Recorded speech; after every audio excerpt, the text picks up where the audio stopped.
Breaking news अवां सां share कंदालूं राधण खां राधण भरिसां सिंधु दरिया में बुॾी वियल नींगर जो लाश 24 कलाकनि जी ॻोल्हा खां पोइ हथ अची वियो आहे। ॻोठ झाड़ो कलोड़ वासी नींगर सोहेल पुट लुकमान कलोड़ो गुज़रियल ॾींहुं माल चारण दौरान सिंधु दरिया में बुॾी वियो हो।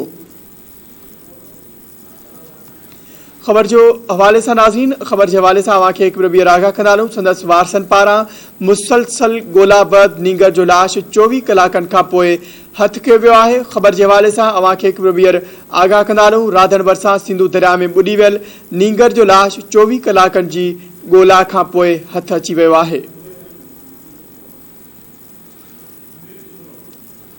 ॻोठ झाड़ो कलोड़ वासी नींगर सोहेल पुट लुकमान कलोड़ो गुज़रियल ॾींहुं माल चारण दौरान सिंधु दरिया में बुॾी वियो हो। तफ़सील मालूम कंदासीं। धरती टीवी राधण जो रिपोर्टर मुनीर सूमरो असां सां लाइन ते मौजूद है।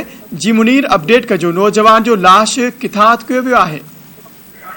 जी मंज़र राधण गुज़रियल जो ॾींहुं सिंधु दरिया में माल चारींदे पैर तिरकण सबबि ॻोठ झाड़ो कलोड़ो जारावासी ॿ नींगर पाणीअ में बुॾी फोती विया, जंहिंमें हिक जो कल्ह ई तुरत ई सोहेल जो नींगर जो लाश हथ कयो वियो, जॾहिं त 24 कलाकनि बाद